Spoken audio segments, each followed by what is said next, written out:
पहले अठनेरी कविता की है, पिछली वीडियो में आपने देखा होगा। और अब हम उसका काव्य सौंदर्य करने जा रहे हैं। काव्य सौंदर्य कविता के लिए बहुत ही महत्वपूर्ण होता है, इसलिए ज़रूरी है बेटा। तो चलिए अब हम करते हैं इसका काव्य सौंदर्य। तो इस कविता में कवि ने साहित्यिक खड़ी बोली का प्रयोग किया है।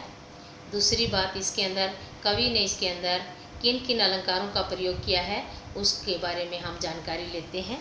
तो इस कविता के अंदर कवि ने यहाँ पर लिखा हुआ है, घर घर भर देते हो। घर घर में यहाँ पुनरुक्ति प्रकाश अलंकार है। ये बातें मैं आपको पहले समझा चुकी हूँ। कहाँ पर ज़्यादातर इसके अंदर पुनरुक्ति प्रकाश अलंकार का ही प्रयोग हुआ है। पर के अंदर, घर घर के अंदर, पाठ पाठ के अंदर, शोभाश्री के अंदर रूपक अलंकार का प्रयोग हुआ है। इस कविता के अंदर बेटा किसका वर्णन किया गया है?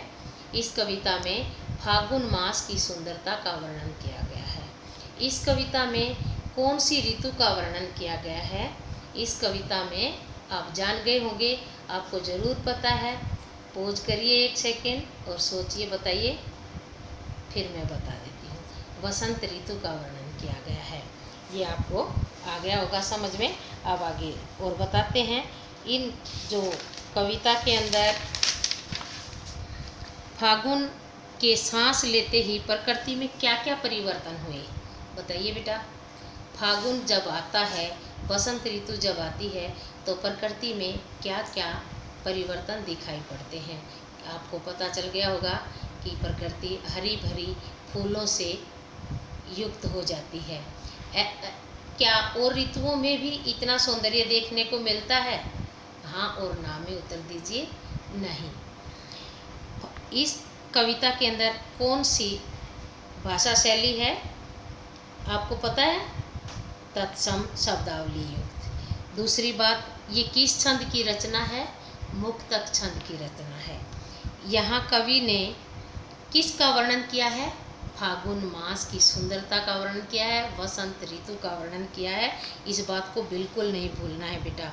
पाठ पाठ शोभाश्री में कौन सा अलंकार है? मैंने पहले भी बताया है, ये मैं क्वेश्चन में भी पूछ रही हूँ।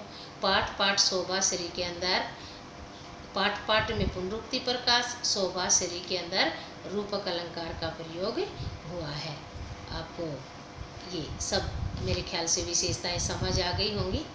और ये कविता आज आपकी पूर्ण है बेटा।